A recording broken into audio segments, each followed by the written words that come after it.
안녕하세요, 불영입니다. 자, 오늘 이 시간에는요, 매우 소중한 분을 모셨습니다.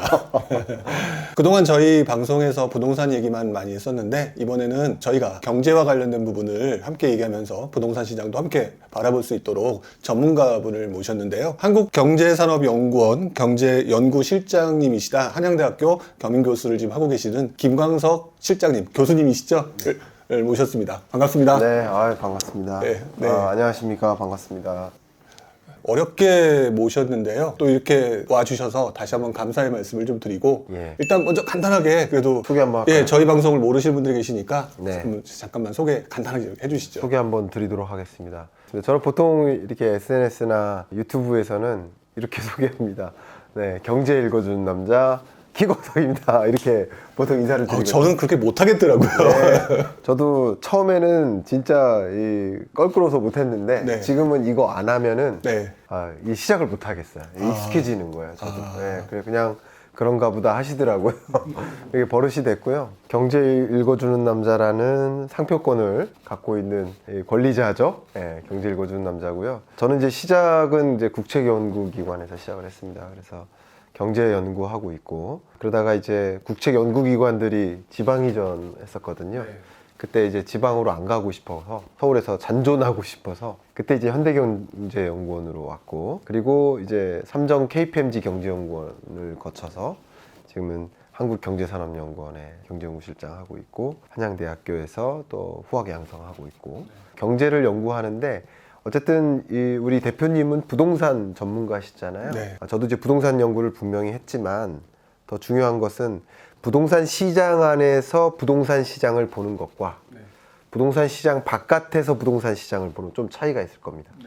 저는 이제 부동산 시장 바깥에서, 제가 어떻게 표현까지 하냐면 우주에서 지구를 본다 이런 생각으로 경제를 보고, 그 경제 안에 주요한 영역이 부동산이니까 부동산 시장도 그렇게 보고 있습니다. 그렇게 설명드리면 네. 되겠죠? 자, 이번에 우리 실장님께서 네. 위드 코로나 2020년 경제 전망이라는 책을 내셨더라고요. 바로 이 책인데요. 네.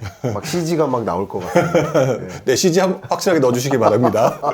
네. 네. 자, 이 밖에도 우리 그 실장님께서 예전에 그 투자 시프트라든지 뭐 포스트 코로나 2021년 경제 전망 이런 그 굉장히 다양한 경제 전망서를 내셨었어요. 네네. 제가 이번에 찾아봤거든요. 그렇군요.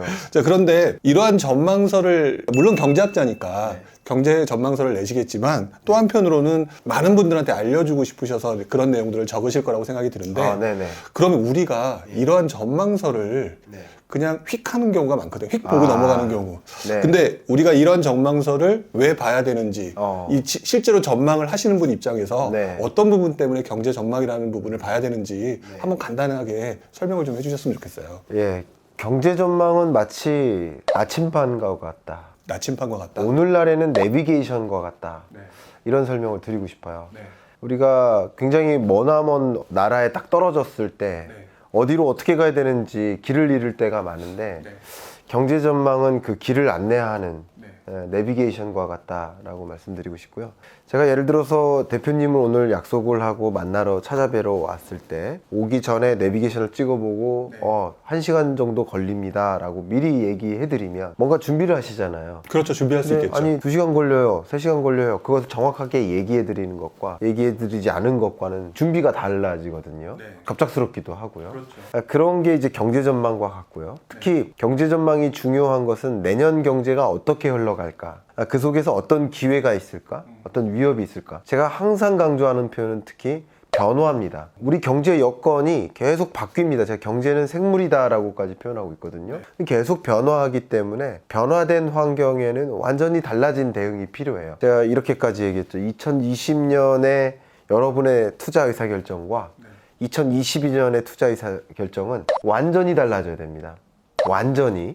왜냐하면 환경이 완전히 바뀌었기 때문에 그걸 강조해 드리고 싶고요. 물론 이 경제 전망은 사실상 저는 이렇게 대중분들을 많이 만나진 않습니다. 상대적으로 저는 사실은 기업들을 많이 만납니다. 그리고 정부와 지자체들을 많이 만납니다. 사실 정부, 기업, 가게 모두 다 경제 주체예요. 우리는 소위 말해서 경제를 살아가는 경제 주체들이에요. 근데 그 경제 환경이 계속 바뀌니까 경제 환경에 민감하게 대응을 해야만 해요. 기업들은 그래요. 그리고 심지어 저도 정부도 그래야 된다. 경제 여건이 바뀜에 따라서 유연하게 경제 정책을 바꿔야 되지, 공약에서 발표한 대로 그걸 반드시 이루어 나가려고 할 필요가 없다. 왜냐하면 공약을 제시했을 때와 코로나19 위기 이후는 완전히 달라진 여건이기 때문에 왜 그 정책을 계속 고수하느냐. 유연하게 그 여건에 맞게 해야 된다. 예를 들면 최저임금 인상률도 근데 경제가 생각했던 것보다 가파르게 성장하지 않았어요. 코로나19 이전에도. 그래서 저는 뭐라고 표현했냐면 좋은 공약이지만 좋은 공약 불이행이다 라고 표현했어요. 경제 여건에 맞게 적정한 최저임금 인상률이 있다. 그렇게 생각을 하는 사람이에요. 그렇기 때문에 경제 여건 변화에 걸맞는 경제 정책을 발표해야 된다라고 하고 있고, 역시 경제 주체도 로서 가게도 마찬가지죠. 재테크 의사결정이나 취업 의사결정이나 자영업자 여러분들이라면 사업 의사결정, 모두가 다 경제 여건의 변화에 따라서 달리 대응해야 되기 때문에 제가 항상 변화에 투자하라 이런 말씀을 드리는데, 이 변화에 투자하라는 것은 재테크도 재테크지만 나에 대한 투자, 내일을 볼 수 있는, 또 미래를 볼 수 있는, 내년을 볼 수 있는, 보고 준비된 나를 만들었을 때 변화에 투자하는 것이고, 그 변화를 알았을 때 여러분이 이런 모든 의사결정에 합리적인 그런 또 성공적인 의사결정을 할 수 있겠다. 그래서 그런 말씀들을 계속 전해드리려고 노력합니다. 변화에 대처하기 위해서 경제 전망을 꾸준히 확인하고 지켜봐야 되고, 그래야 또 경제 주체로서 살아나갈 수 있다, 이렇게 보시는 거겠네요. 네, 사실 경제 전망이라는 것을 처음 시작했던 것은 이제 현대경제연구원에 있을 때, 그때는 이제 거시경제연구실의 실원으로서 같이 하거든요. 경제 전망을 실원으로서 해왔고, 그러다가 이제 삼성 KPMG 경제연구원의 거시경제실장으로 이직을 했을 때, 그때부터는 이제 경제 전망을 이제 PM으로서, 리더로서 경제 전망을 해왔고 보고서를 써왔고, 근데 그 보고서들이 굉장히 딱딱하고 어려워요. 연구자들만의 언어로 썼어요. 그래서 대중분들이 안 읽으세요, 잘. 그래서 딱딱한 것들을 이제 쉽게, 그리고 여러분들이 평상시에 쓰는 그런 용어들을 좀 활용해서 대중서를 만들어 보자 하고서 경제전망서를 발간하기 시작했고요. 경제전망서 시리즈가 현재 이제 4번째가 발간된 거고, 저는 2050년 경제전망까지 여러분께 선물을 하겠다라고 약속한 바가 있습니다. 아, 그러면 경제 전망을 보고 싶다, 그러면 이제 우리 김광석 실장을 님을 찾으시면 2050년까지는 계속 볼 수가 있는 거네요. 네, 제가 약간 여담이지만 책은 읽는 게 아니다, 모으는 거다 이렇게까지 말씀드리고 있습니다. 아, 네, 알겠습니다. 특히 이제 이번에 지금 말씀하신 위드 코로나 2022년 경제 전망이라고 하는 이 책 이번에 내셨는데요. 결국 많은 사람들이 좀 관심이 있을 것 같아요. 아, 이제 위드 코로나다.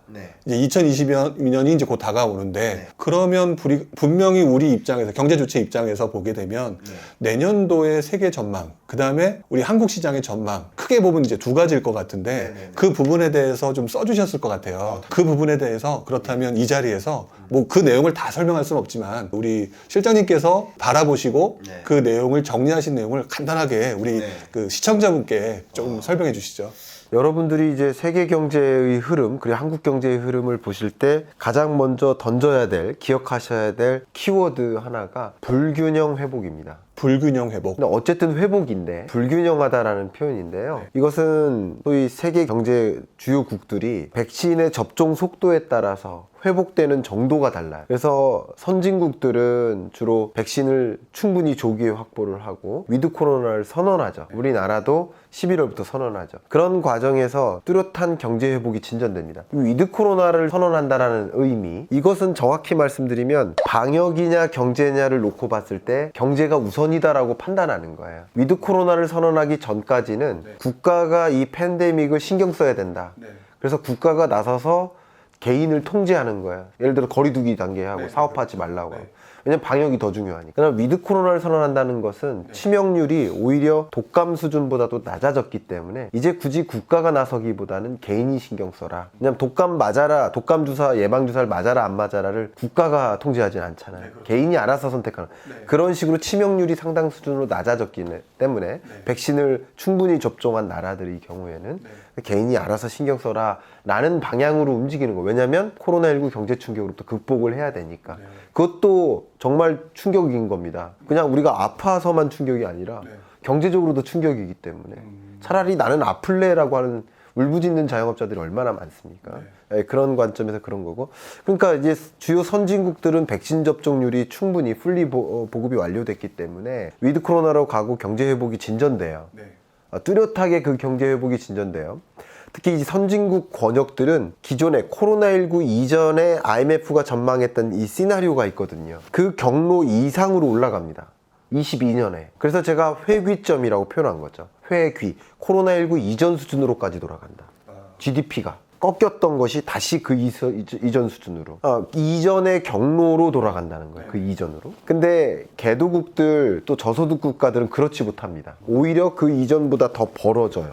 마치 그 반의 평균 성적이 올라가지만 그 공부 잘하는 애들만 성적이 사실 올라갔고 못하는 애들은 더 못해요. 예를 들어서. 그러면 그 평균만 올라간 것이지 못하는 애들은 전혀 그 체감하지 못하잖아요. 약간 그런 모습에 비유될 수 있을 것 같아요. 불균형하게 회복되고요. 우리나라는 다행히 그 선진국 권역에 들어간다고 볼 수 있습니다. 경제적으로는. 경제적으로는 그렇고 투자적으로는 우리나라가 선진국 권역에는 안 들어가요. 나중에 그런 기회가 나오면 또 말씀드리려고 하는데 오해가 없으시라고 그렇게 말씀드립니다. 그래서 뚜렷하게 경제 회복이 진전되는데 우리나라도 과거에 생각했던 그 기존의 어떤 경로 이상으로까지 돌아간다. 경제 회복이고요. 성장률 숫자로 말씀드릴 수는 있는데 그거 굳이 이제 지루하시니까 숫자는 제가 말씀 안 드리겠습니다. 책에서는 그 숫자를 중심으로 말씀을 드렸죠. 그러면은 아까 처음에 말씀하셨던 것처럼 경제 전망이라고 하는 거는 우리가 변화에 대응하기 위해서인데 위드 코로나라는 것 자체가 이제 앞으로는 변화다. 변화의 변곡점이 이제 시작이 된 거고 그게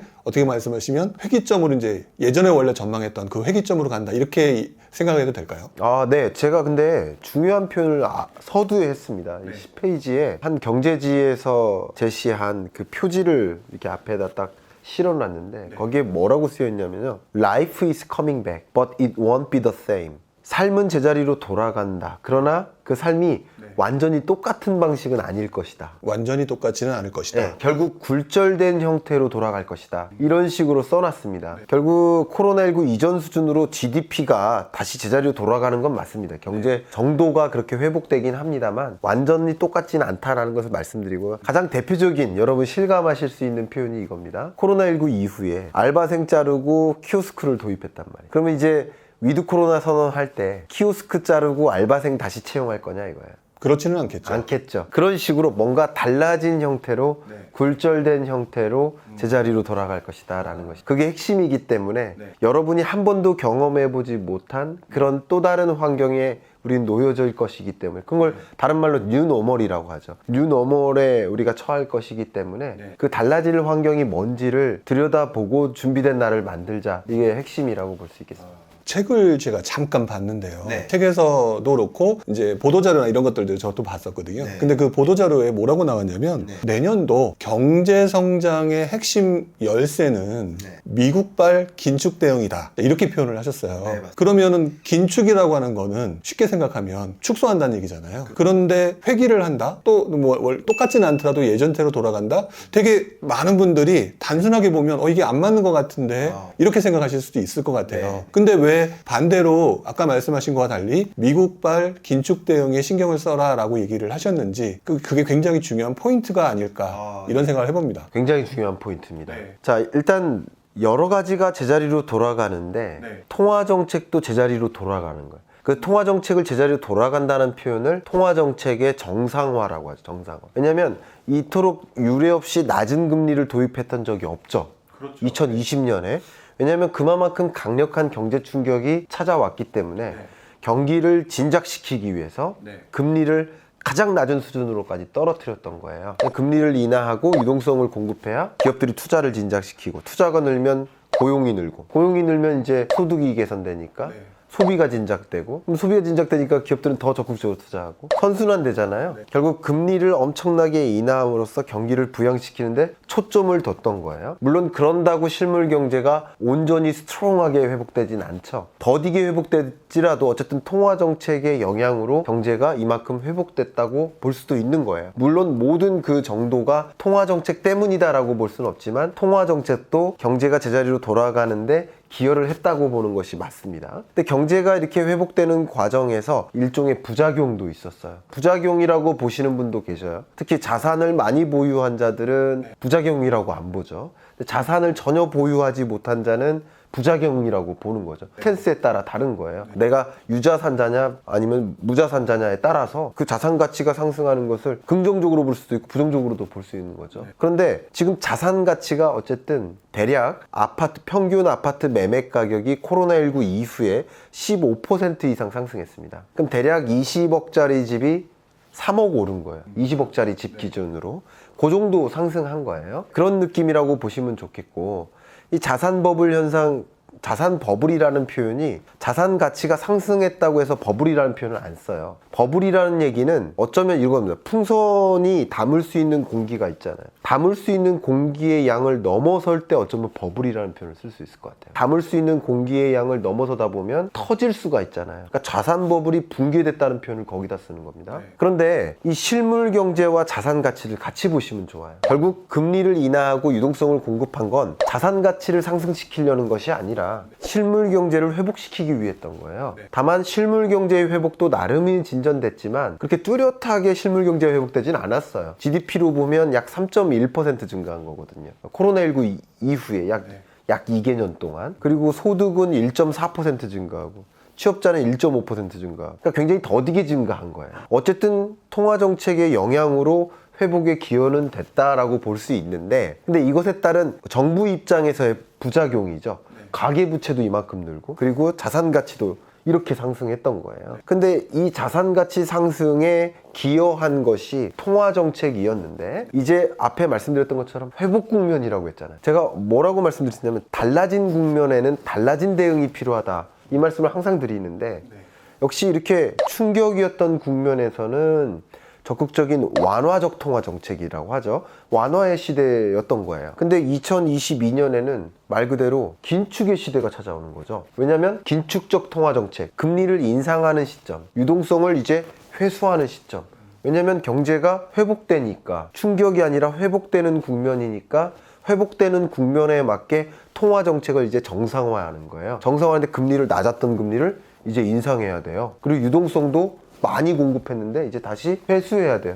그 회수하는 것을 테이퍼링이라고 하는데, 그 회수하는 정도가 얼마만큼 빠를 것이냐 아니면 천천히 회수할 것이냐, 시장한테 준비할 시간을 주라고, 그것에 따라서 이 정도가 달라요. 충격의 정도가 달라요. 말씀드려보면 대표님 혹시 자녀가 있으세요? 네, 지금 2명이죠. 몇 학년입니까? 이제 고등학생이면서 한 명은 이제 중학생. 그럼 고등학생이면 용돈을 받죠. 그렇죠. 근데 용돈을 매월 주다가 우리 집이 좀 어려워졌으니까 다음 달부터는 용돈 받지 마 라고 하면 아이의 반응이 어떨까요? 매우 싫어하겠죠. 되게 이게 양반스럽게 말씀하시는데, 일단 데모하겠죠. 대모 그것을, 그런 아이의 그런 반응을 경제학에서는 발작이라고 해요. 발작. 네, 긴축 발작이라고 하죠. 긴축을 하면서 뭔가 굉장히 센 반응이 나타나는 거예요. 그렇죠. 그러니까 시장이 요동칠 수밖에 없어요. 그러니까 유동성을 미국에서 1200억 달러씩 공급하다가 갑자기 0, 이제 회복됐으니까 0.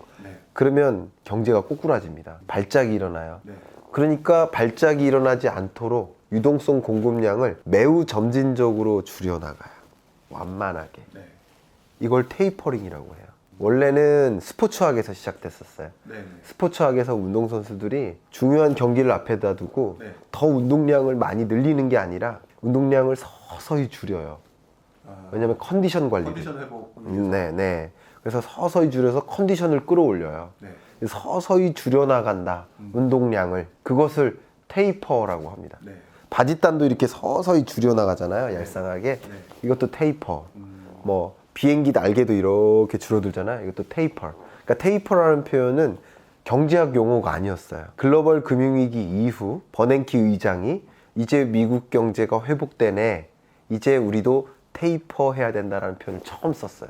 2013년이었나 그렇습니다. 13년에서 13, 14, 15 이쯤에 처음 테이퍼라는 표현을 쓰고, 그때부터 경제학 용어가 된 거예요. 그렇죠. 지금은 이제 웬만한 사람들 다 아는 것 같아요. 테이퍼링이라는 이제 단어를. 다 알죠. 그러니까 테이퍼링이 시작되는 건데, 사실 이 의미를 되새겨보면 테이퍼링이라는 것은 강력하게 혹은 굉장히 가파르게 통화정책의 기조를 전환하는 게 아니에요. 여전히 1200억 달러, 여전히 다음 달에는 뭐 1100억 달러, 1000억 달러, 900억 달러 이렇게 유동성을 여전히 공급하는 거예요. 그죠? 근데 공급하는 양이 줄었을 뿐이죠. 다만 이런 변화를 시장에서는 벌써 긴축적 통화 정책을 시작했네. 그러니까 이제 연준이나 한국은행은 금리 인상했지만 여전히 완화적이야 라고 표현을 하는 거죠. 여전히 낮은 금리니까, 여전히 유동성을 공급하고 있으니까.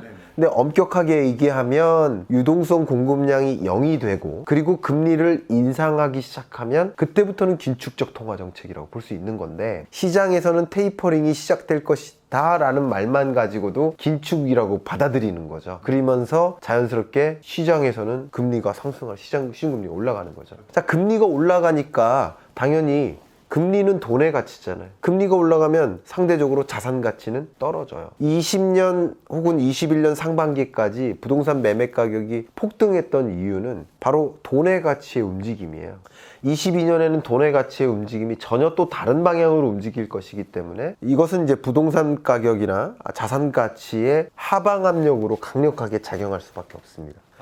예, 제가 매매 가격이 떨어질 거다라고는 아직 말씀 안 드립니다. 자산 가치의 움직임에 하방 압력으로는 작용합니다. 부정적인 요소로 작용합니다. 예전보다 압력이 더 세질 것이다. 그렇죠. 하방 압력이 더 커집니다. 이 거시경제 측면에서는 그렇습니다. 특히 이 하방 압력으로 작용할 수 있다는 것을 가치적인 측면에서 생각할 수 있지만 돈의 이동이나 부동산 매수라는 그런 경로를 가지고도 설명할 수 있겠죠. 예를 들면 투자자 입장에서 같은 돈을 자산으로 갖고 있을까 현금으로 가지고 있을까 했을 때 상대적으로 금리가 상승하니까 돈을 굳이 자산에 둘 필요가 없다는 걸 느껴요. 주식 투자할 필요가 없다고 느껴요. 그냥 돈을 굳이 금리가 상승하는데, 이런 와중에 많은 은행들이 판 상품을 내놔요. 돈을 자기 은행으로 수취하기 위해서. 그러니까 돈의 움직임이 있는 거예요. 자연스럽게 돈의 가치가 변화하면 은행으로 저축이 늘어요. 또 다른 방향 생각해보면 영끌에서 투자했던 사람들은 영끌에서 투자하지 못하게 만들어요. 왜냐면 돈을 빌리는 비용이 커지는 거예요. 그러니까 이제 이런 모든 것들이 자금이 자산으로 투자되지 않게 만드는 거예요. 상대적으로 돈을 저축하게 만들고 대출을 못하게 만들고, 이런 경로 속에서 자연스럽게 자산 가치가 조정이 되는 것이라고 볼 수 있는 것이죠. 그러니까 이렇게 전혀 달라진 환경에 놓이게 되는 것이고, 그런 것들을 봐야 되는데, 만약에 지금은 자산 버블이라고 평가할 수 있어요. 왜냐하면 실물 경제의 회복은 이런데 자산 가치만 이렇게 상승했으니까. 이것은 경제 회복과 무관하게 자산 가치만 상승한 거예요. 경제가 뚜렷하게 회복되면서 자산 가치가 같이 상승하면 큰 문제는 아니에요, 어떻게 보면. 근데 경제는 제자리였는데 거의 자산 가치만 상승했으니까 이게 좀 문제가 될 수 있어요. 왜 문제냐? 통화 정책이 이렇게 긴축적으로 움직일 때, 금리를 인상할 때, 그때 만약에 속도가 굉장히 빠르면, 금리의 상승 속도가 빨라버리면, 그럼 자산 가치의 조정도 일어나고 실물 경제 회복도 다시 꼬꾸라질 수 있어요. 그렇기 때문에 이것이 경제가 감당하기 어려운 수준의 자산 가치의 하락, 폭락, 이런 것들이 이어지면 소위 자산 버블이라고 볼 수 있는 거죠. 버블이 붕괴됐다고 볼 수 있는 거죠. 그렇기 때문에 이 통화 정책의 움직임이 가파를 것이냐, 점진적일 것이냐, 이것에 따라서 한국 경제의 자산 버블 붕괴 가능성이라는 엄청난 위험 신호가 실제 나타날 것인지, 아니면 위험 신호로만 등장했다가 그냥 사라질 것이, 사라진다는 얘기는 풍선에 바람을 이렇게 불었다가 터지지 않고 다시 쪼그라드는 그런 느낌으로 연착륙할 것인지, 그걸 결정하는 것이 결국 미국의 통화정책의 강도이고, 그것에 따라서 한국은 또 어떻게 통화정책을 대응해 나가는지에 따라 이 여러 가지 영향 요인이 달라질 수 있다, 이렇게 설명하는 것입니다. 제가 유튜브 같은 거를 이렇게 보게 되면은요, 지금 말씀하신 것을 뭐 제 나름대로 요약을 해본다면, 지금 현재 테이퍼링이라고 하는 것 자체, 속도는 조금 이제 시장의 발작을 줄이기 위해서 천천히 회수하는 방법으로 갈 것이고, 또 그 과정 속에서 뭐 자산 버블이 붕괴할 수도 있고, 또는 안정적으로 갈 수도 있는 뭐 이런 상황일 것 같은데, 근데 지금 현장에서 사람들이 얘기하는 걸 들어보면은요, 양극단을 달리는 사람들이 상당히 많아요. 쉽게 말하면, 저도 이제 얼마 전에 봤는데, 유튜브 또는 이제 블로그 같은 데서 이렇게 보다 보면, 아니다, 지금 현재 양적 완화가 이렇게 엄청나게 일어났고 테이퍼링이 쉽게 되지 않는다, 그래서 초인플레이션이 올 거다, 이렇게 말씀하시는 분들을 봤어요. 반면에 또 반대적인 측면에서는 봐라, 이러니까 일본의 부동산의 폭락처럼 자산버블 붕괴가 올 것이다 라고 하는 이 두 가지를 주장하는 주장들이 서로 막 이렇게 얘기하는 거를 저도 봤거든요. 그걸 볼 때마다 사람들은, 아무것도 모르는 사람들은 뭐라고 생각할 거냐라고 생각을 저도 해보게 되면 그 생각에 그 끌려가는 대로 이쪽으로 생각이 갈 수도 있고 저쪽으로 갈 수도 있다라는 생각이 들거든요. 우리 실장님께서는 그 얘기에 대해서 아니다라고 생각하시거나 뭐 기라고 생각하시는 그 부분에 대해서 좀 강력하게 한번 얘기를 한번 해주시죠. 강력하게, 정말 강력하게 말씀드리고 싶은데요. 많은 분들이, 특히 전문가분들도 이 용어를 혼동하시는데, 용어는 혼동하시면 안 됩니다.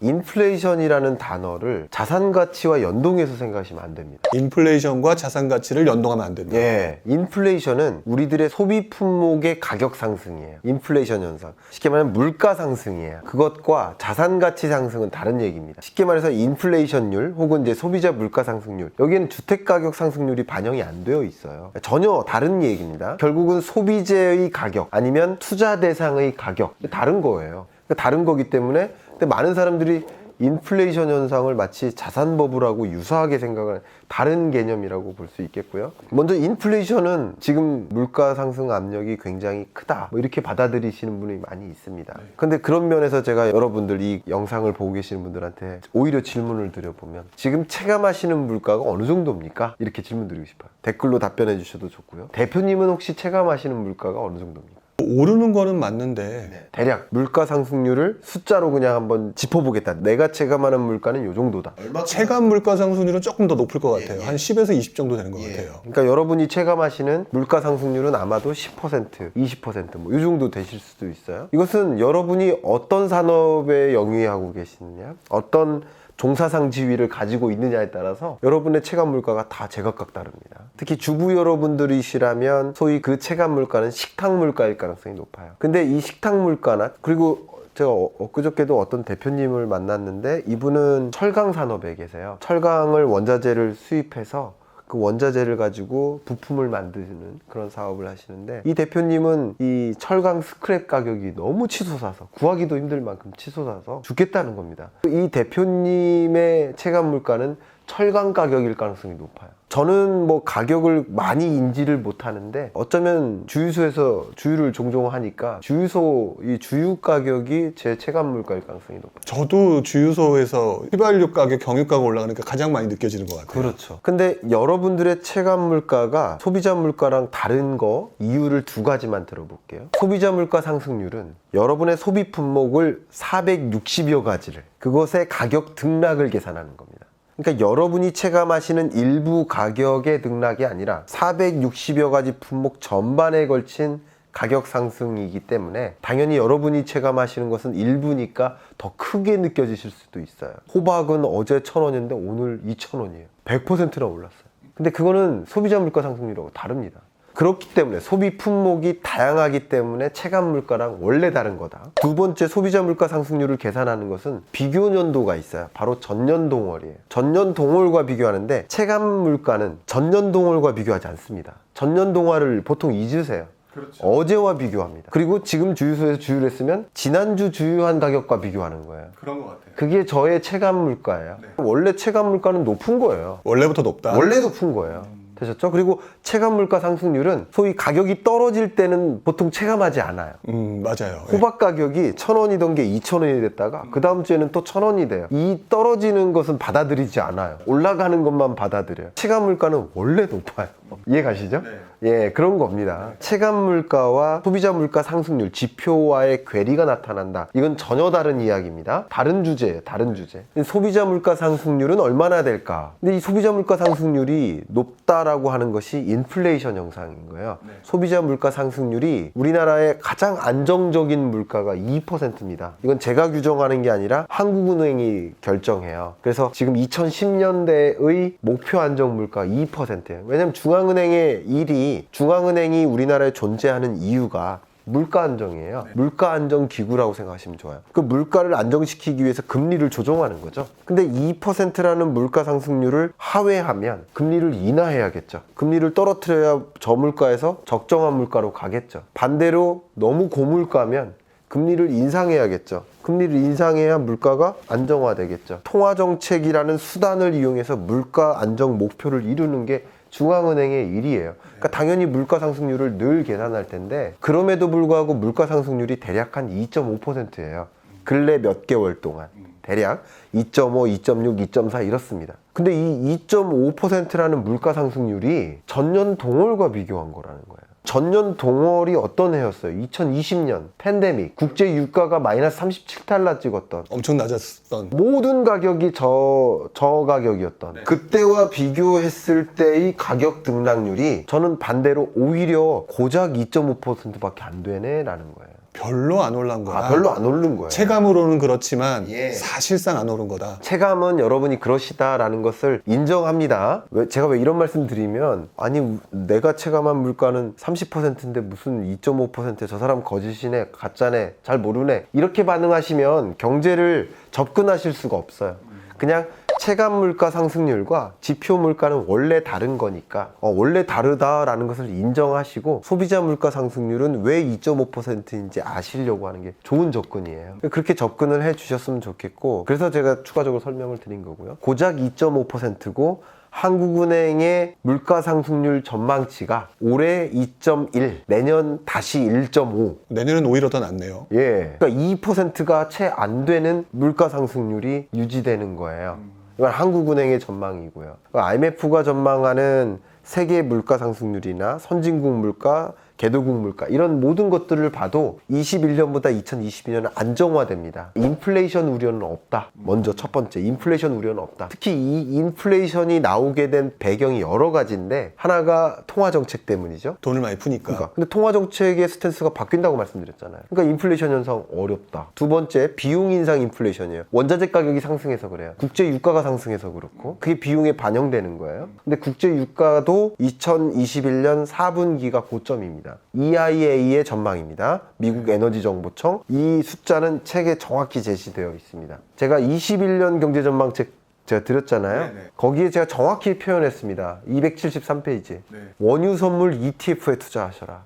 작년 여름부터 계속 여러분들께 투자하실 종목으로서 원유를 투자하셔라 그랬어요. 원유, 원자재나 원유를 투자하셔라. 원유 가격이 계속 오를 거기 때문에 정확하잖아요. 네. 근데 원유 가격이 이제 더 이상 22년에 계속 상승하지 않아요. 비용 인상 인플레이션이 약화돼요. 또 세 번째, 공급망 병목 현상. 이게 21년 하반기에 가장 중요한 현안이잖아요. 반도체 수급 대란이라든가 이런 거. 네네.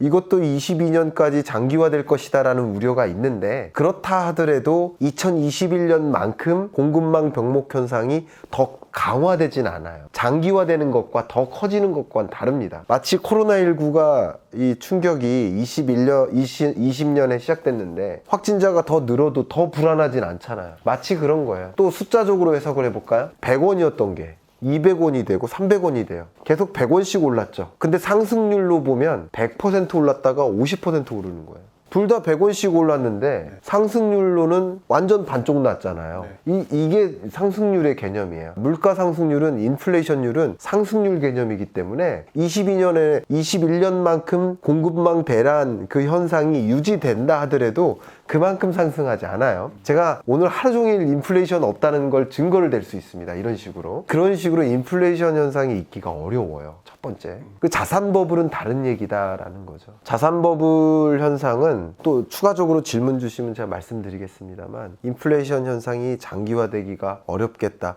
오히려 코로나19 직전까지, 코로나19 상황까지, 특히 20년 3분기, 4분기까지만 해도 계속 우려됐던 게 뭐냐면 디플레이션 우려였어요. 우리나라 디플레이션에 처하는 거 아니야? 마치 일본처럼. 근데 오히려 저는 그래서 뭐라고 표현했냐면, 디플레이션 우려에 처할 법했던 그런 나라가 다행히 물가 상승률이 목표 물가 상승률에 근접하게 가졌다. 착한 인플레이션이다. 물론 이렇게 말씀드리면 제가 누차 강조하지만 이 물가 상승이 너무 뼈아프게 다가오시는 저소득층이라든가 여러분 체감 물가가 너무 높게 느껴지시는 그런 분들 입장에서는 굉장히 싫은 표현일 수 있습니다. 근데 저도 걱정이 됩니다. 그런 표현이 아니고요. 체감 물가를 잡기 위한 정책과 물가 상승률을 잡기 위한 정책이 달라요. 소비자 물가 상승률을 잡기 위한 정책은 좀 더 한국은행의 정책이고요. 체감 물가 상승률이 너무 높기 때문에 이것도 문제거든요. 이 문제를 잡기 위해서 재정정책, 기재부가 나서야 될 정책인 거예요. 수급 안정을 만드는 다른 주제의 정책 대상이다. 이렇게 말씀드리고 싶어요. 그렇기 때문에 초인플레이션 현상은 상당히 어렵겠다. 여러분들이 체감하기에는 초인플레이션 맞아요. 체감 초인플레이션 현상. 많은 분들이 초인플레이션을 얘기하면서 이제 예전에 그 독일의 상황이라든지 뭐 짐바브웨의 상황이라든지 이런 얘기하면서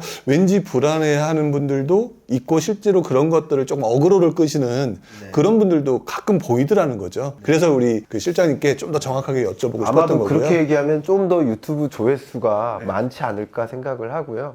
그래서 그런 게 아닐까 그런 우려도 좀 있고요. 통화정책의 스탠스가 유지된다면 초인플레이션이 올 수도 있습니다. 근데 통화정책 스탠스가 이미 우리나라도 기준금리 인상 8월 달에 한 번 했고 11월에 또 한 번 인상할 것이라고 거의 누구나 예견하듯이 하고 있고 제롬 파월도 이런 21년 동안의 인플레이션 압력이 상대적으로 커진 것도 사실입니다. 압력이 커졌다고 볼 수 있죠. 커졌기 때문에 이 테이퍼링을 빨리 시작해야 된다라고 보는 통화정책의 스탠스를 조금 더 가파르게 인상하려는 그런 움직임까지 보이고 있는데 이게 통화정책의 움직임이 없기 때문에 초인플레이션이 온다.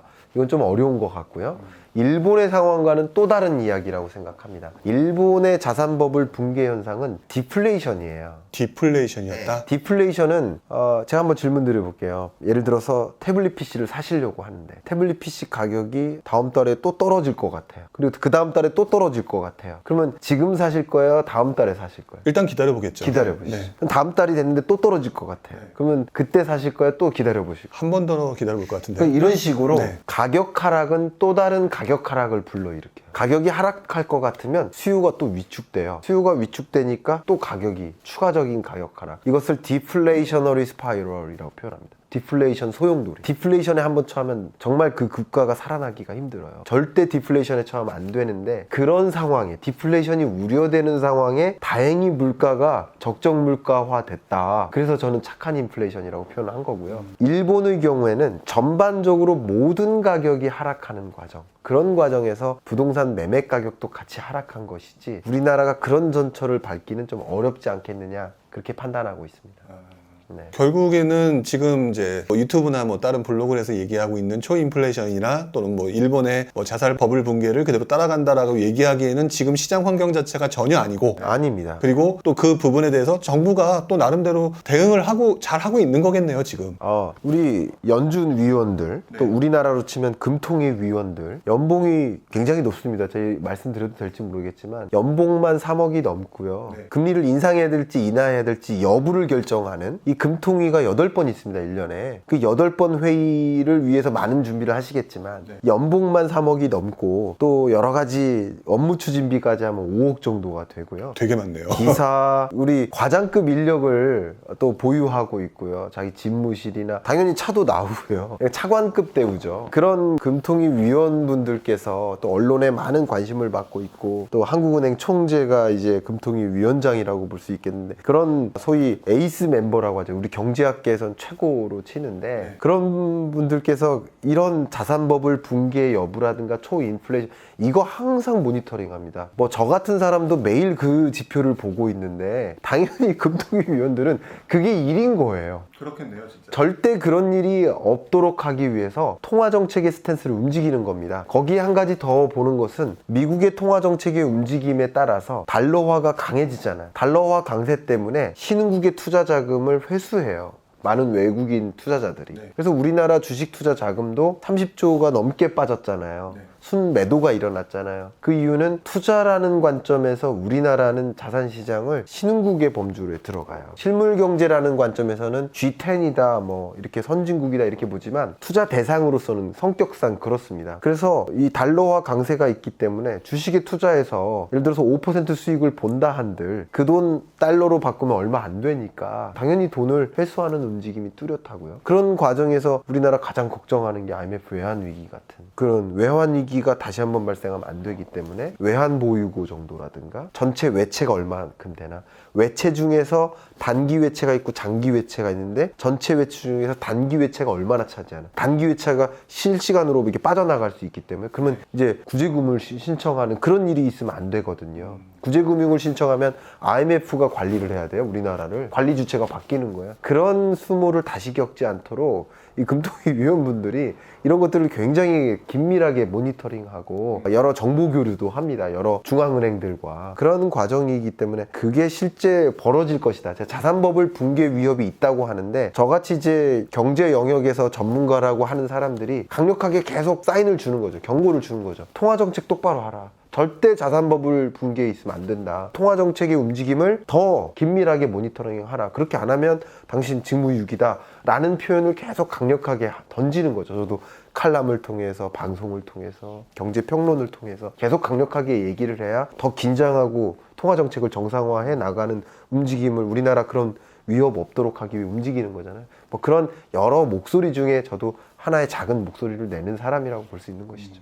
어떻게 보면 지금 통화정책이 긴축정책으로 갈 것이다 라고 하는 게 방향성인데, 그러다 보니까 사람들은 그것으로 인해서 자산버블이 붕괴될 것이다 라는 우려를 하고 있지만, 오히려 그 정책 자체가 자산버블을 막고 또는 안정적으로 운영하기 위해서 노력하고 있는 행위이다, 이렇게 받아들이는 게 맞는 거겠네요. 그럼요. 그리고 자산버블이 붕괴되는 것을 막기 위한 정책이라든가 그런 것들도 왜냐면 제가 이런 표현도 합니다. 부동산 폭등보다 더 위험한 게 부동산 폭락이에요. 부동산이 폭락하면 금융부실로까지 연결이 돼요. 그게 또 다음엔 실물부실로 가겠죠. 그럼요. 그러니까 굉장히 위험한 거예요. 그렇기 때문에 그런 위협을 막기 위한 움직임. 그래서 금융불균형 이 단어를 썼잖아요. 기준금리 인상의 요건으로서 금융불균형을 막기 위해서 그런 것들을 이제 신경 쓰는 것이라고 볼 수 있겠죠.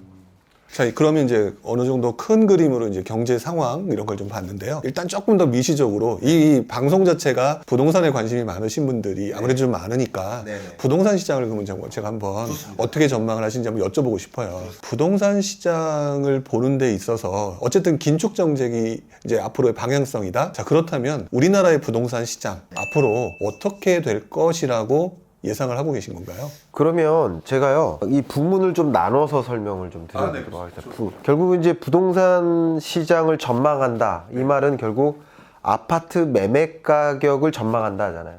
근데 모든 가격은 수요와 공급에 의해서 결정된다 라고 하잖아요. 결국 아파트 매매 가격도 혹은 주가도 환율도 모든 가격, 나의 인건비마저도 모든 것이 수요와 공급에 의해서 결정돼요. 수요와 공급을 봐야 된다는 겁니다. 첫 번째로는. 예. 그럼 이제 수요를 한번 볼게요. 물론 수요를 보려면 제가 보고서를 쓸 때는 주택 가격 어떻게 될 것인지를 전망할 때 그 보고서를 여러 번 써왔지만, 보고서를 쓸 때는 이제 수요 여건에서 고려해야 될 게 굉장히 많습니다. 하나가 구매 여력이에요. 주택 구매 여력. 우리나라의 국민들이, 우리나라 약 2천만 가구의 구매 여력 정도를 봐요. 그러니까 지금까지의 구매 여력, 그리고 구매 의사도 봐야 돼요. 구매 여력이 있다고 해서 다 구매 의사가 있는 것은 아니에요. 구매 의사도 봐야 되고 여러 가지 변수들을 다 봐야 됩니다. 그리고 저의 전망도 있지만 이 경제 주체들의 스스로의 부동산 가격 전망, 주택 가격 전망 CSI가 있습니다. 이 CSI 지표는 소위 말해서 여러분들이 생각하는 주택 가격 전망이에요. 그러니까 그런 것들이 반영돼요. 가격이 상승할 거라고 전망이 되면 보세요. 구매 여력이 있어요. 구매할 의사도 있어요. 근데 앞으로 가격이 떨어질 것 같아요. 그렇게 전망해요. 그럼 구매로 이어지지 않죠. 이런 것들. 그러니까 구매 여력을 본다는 것은 소득이라든가 가계부채 규모라든가 상환 능력, 뭐 여러 가지 것들을 다 본다, 이렇게 볼 수 있겠습니다. 그 중에서 이제 수요 의사, 매도 혹은 매수, 이 정도를 가지고만 말씀드려보면, 그래서 이제 스토리텔링 스타일로 좀 쉽게 말씀드려보면 이렇습니다. 마치 늑대가 나타났다라고 양치기 소년이 얘기를 해요. 10번째 늑대가 나타났다고 합니다. 그러면 11번째 또 늑대가 나타났다 외치면 늑대가 나타났다고 인지하십니까? 아닙니까? 아니겠죠, 당연히. 아니죠. 보통은 아니죠. 저도 책에다 그렇게 써놨어요. 정부가, 특히 의사결정자, 국무총리가, 국토교통부 장관이, 저도 국토교통부 자문위원을 지금 하고 있습니다. 그러면 이제 사실 그 장관급 미팅이나 이런 것을 하다 보면 그때마다 자신감 있게 말씀을 계속 하세요. 장관들도. 그러니까 의사결정자들이 언론에서나 여러 자리에서 가격 상승 고점이다. 더 이상 가격 상승 없다. 추격 매수하지 마라.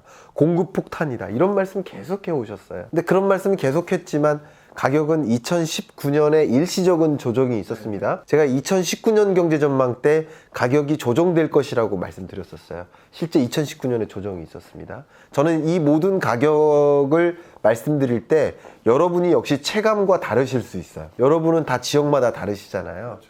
근데 저는 전국 평균 매매 가격을 가지고 아파트 매매 가격을 기준으로 말씀드리는 거고, 여러분은 체감과 다르실 수 있어요. 제가 왜냐면 이런 얘기 하다 보면 종종 이제 그런 악플들을 보거든요. 아, 우리 동네는 20년째 안 올랐다고. 근데 제가 만약에 15% 올랐는데 여러분이, 그 악플 다시는 여러분이 만약에 나는 20년째 안 올랐어요 라고 얘기를 하신다면, 그렇다면 평균적으로 15% 올랐기 때문에 여러분이 살고 계시지 않는 다른 지역의 경우에는 그 이상 올랐다고 생각하시는 게 맞습니다. 항상 왜 내 체감과 다르지? 그 지표가? 그렇게 받아들이지 마시고요. 원래 나의 체감과 실물 지표는 다를 수 있다고 보시는 게 좋아요. 저는 심지어 이렇게까지 표현합니다. 여러분이 각각이 다 우물 속에 들어가 계시다. 그러면 여러분 우물은 온도차가 다 있어요. 그러나 저는 우물 밖에서 평균적으로 말씀드리는 것이기 때문에 그 지표를 그냥 맞지 않는다라고 거부하지 마시고 그 지표의 의미를 좀 다시 한번 생각해 봐 주시면 좋을 것 같아요. 제가 노파심에서 말씀을 드리는 겁니다. 그런 관점에서 이 실물 주택 가격이 2019년에 일시적인 조정이 있었지만 장기적으로 2017년 이후로 계속 상승해 왔잖아요. 그러니까 이 실거주자들 혹은 다주택자들을 다 마찬가지, 가격은 계속 상승하겠네 라고 받아들이고, 최근에 들어서는 그게 패닉 바잉의 형태로 나타나는 거죠. 지금 집 안 사면 안 되겠다 라고 받아들이기 시작한 거예요. 지금 이 영상이 여기서 잘릴지 다음까지 잘릴지가 걱정됩니다만 다음 영상하고 꼭 이어서 보셔야 됩니다. 혹시 여기서 잘리더라도.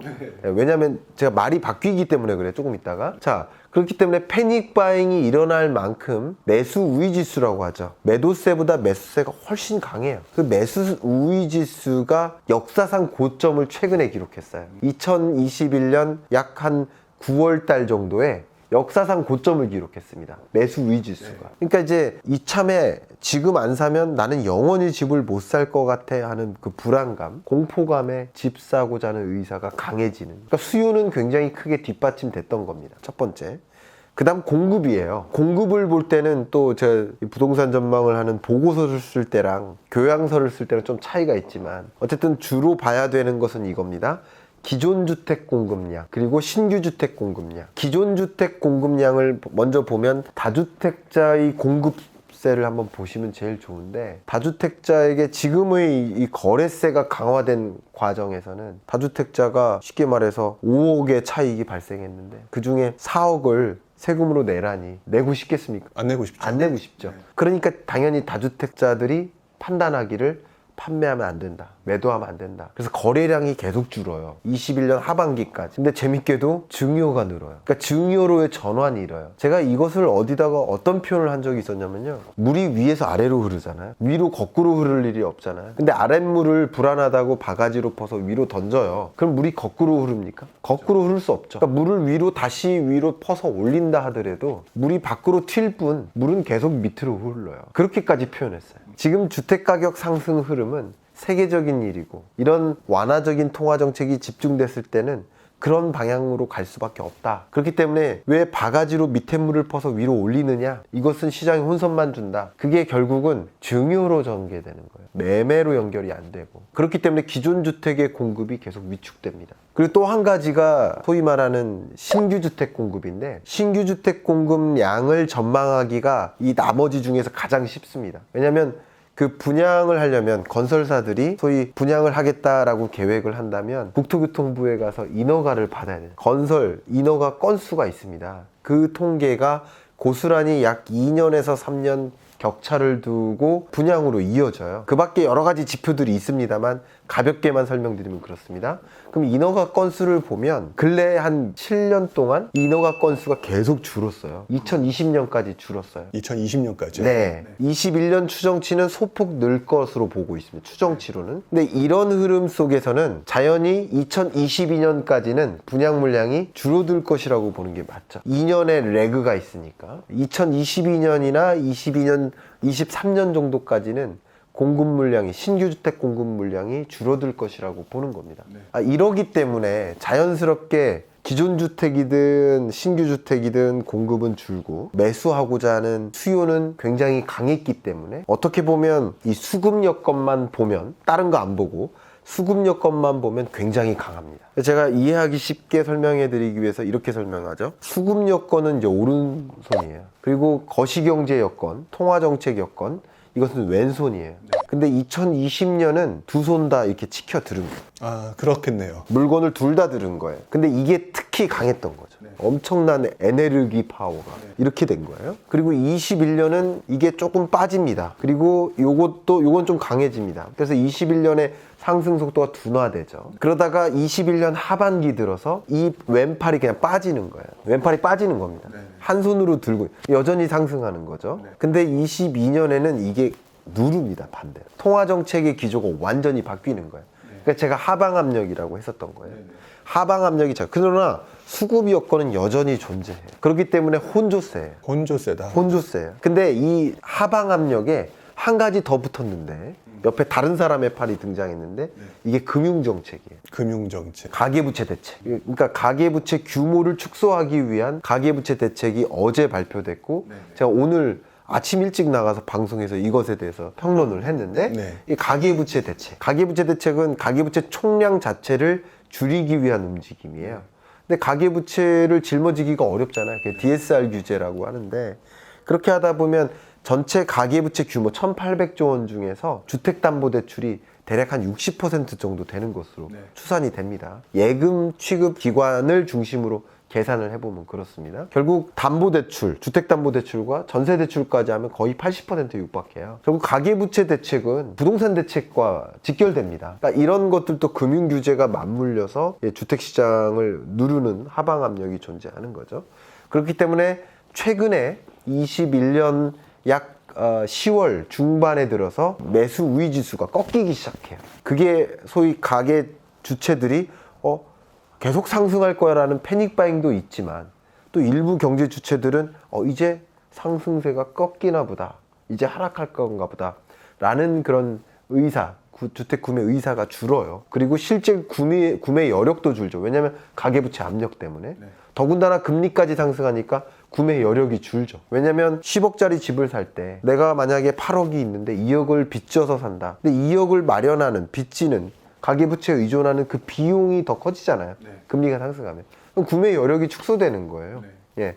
그런 것들이 작용을 하면서 구매 여력을 축소시켜서 이게 혼조세를 이루고, 그래서 실제 2020년 경제 전망에서는 여러분 영끌에서 집 사세요라고까지 말씀드렸습니다. 그랬었고 21년 경제 전망일 때는 가격 상승세가 둔화될 것이다 라고 표현이 되어 있습니다. 21년 모든 제 경제 전망서에는 부동산 전망편이 반드시 있습니다. 금리와 관련된 전망편이 있고 또 예산, 재정 정책과 관련된 예산안 편이 반드시 있습니다. 이 세 가지는 빠지지 않고 들어갑니다만 21년에는 만약에 저는 이제 작년 요맘때만 해도 거래세를 좀 완화시켜서 매도를 이끄는 정책이 나타날 거라고 생각을 했어요. 그럴 가능성이 좀 있다고 봤어요. 그럴 경우 매매 가격의 둔화세가 더 강해질 것이고, 그게 없다면 이제 둔화되는 흐름. 그러니까 가격은 상승해요. 근데 20년에는 가파르게 상승했고 21년에는 상승세가 둔화되는 거죠. 근데 여전히 0 이상이니까, 가격 상승률이 0 이상이니까 상승하는 건 맞아요. 상승 속도가 둔화된다라고 볼 수 있고, 22년에는 이런 하방 압력이 더 추가적으로 작용되면서 둔화세가 더 심해진다. 가격이 상당히 안정화될 가능성이 높겠다. 이렇게 전망하고 있습니다. 그러면은 상승세는 유지. 어차피 0보다 높으니까. 그렇죠. 하지만 하방 압력이 높을 수밖에 없는 현재의 방향성 전환 때문에 결국 상승세는 둔화될 것이다. 또는 혼조세일 것이다. 그렇습니다. 이렇게 22년을 보시는 거네요. 네, 22년에 기본적인 아파트 평균 매매 가격 지표의 흐름이 그럴 것이라고 보고 있고요. 근데 22년에 좀 두드러지는 현상 중에 하나가 물론 대선도 있고요. 또 한 가지가 22년 예산안을 제가 꼭 보시라고 말씀드렸거든요. 22년 예산안. 예산안은 쉽게 말하면 나라 살림살이에요. 그래서 여러분들이 세금 내셨잖아요. 그럼 세금 낸 거를 쓰잖아요. 쉽게 말하면 회비라고 생각하시면 좋아요. 세금은 회비예요. 회비 걷어서 공동으로 뭔가를 운영하잖아요. 그게 나라 운영, 나라 살림살이. 이 예산안을 이미 발표했고 물론 12월에 확정 예산안이 발표가 될 겁니다. 국회를 통과해야 확정 예산안이 나오죠. 근데 그 보통 국회를 통과하는 과정에서는 큰 변화가 없어요. 예. 그리고 특히 여대잖아요. 여당이 크잖아요. 국회가 여당 중심이잖아요. 그러니까 당연히 무난하게 통과될 것이라고 보고 있습니다.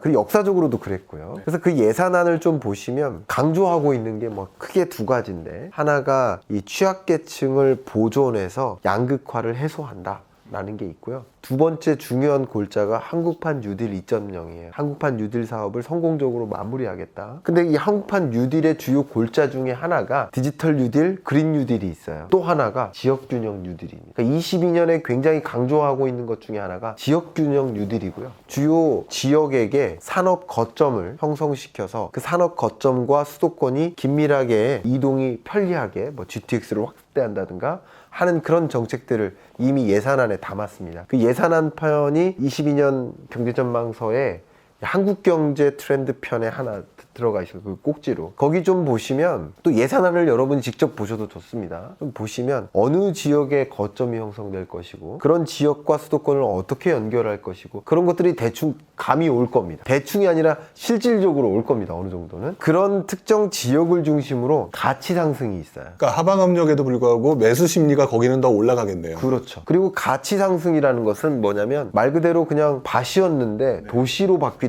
그러면 가치 자체가 올라가잖아요. 그 본연의 가치가.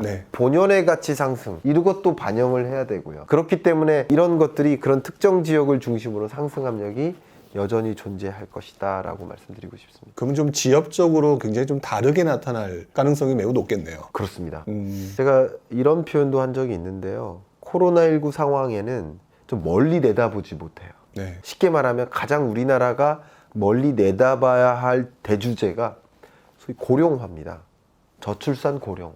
이게 가장 중요한 우리나라가 풀어야 할 숙제예요. 지금은 거의 정해져 있는 미래라고 표현하듯이 이것을 잡을 수가 없어요. 저출산 현상을. 그래서 이미 저출산 고령사회위원회에서 어떤 판단까지 했냐면, 이거는 그냥 잡을 수 없는 일일 수도 있기 때문에 이것에 어떻게 대응할지도 생각하고 있어요. 지금은 그 위원회에서. 그런 관점에서 이제 말씀을 드려보면, 왜냐하면 고령사회로의 진입, 그리고 초고령사회로의 진입, 이것은 그렇게 갈 수밖에 없고 오히려 더 빨라지니까 그냥 그렇게 진입했을 때 우리는 어떻게 대응할까, 그것을 오히려 고민하는 게 강해졌습니다. 근데 그런 현상에 대해서 코로나19 상황에는 신경 쓸 여지가 없었죠. 근데 코로나19가 이제 종식에 가까워지고 위드 코로나 선언하고 이렇게 되면 코로나19가 아닌 좀 더 먼 미래를 가지고 대응책을 모색해요. 그 대응책을 모색할 게 고령사회라는 건데, 이 고령화와 함께 맞물리는 것이 인구 감소고, 인구 감소와 함께 맞물리는 것이 지방소멸이죠. 그러니까 지방소멸이라는 것을 생각하시고, 그런 관점에서 제가 항상 강조하고 싶은 것이, 부동산 시장은 특히 주택 투자, 내 집 마련 이런 의사결정은 어제 사고 오늘 파는 게 아니잖아요. 주식하고 다르잖아요. 작년에 사고 오늘 팔고도 아니잖아요. 더군다나 거래세가 강화됐기 때문에 작년에 사고 오늘 파는 게 아닙니다. 그죠?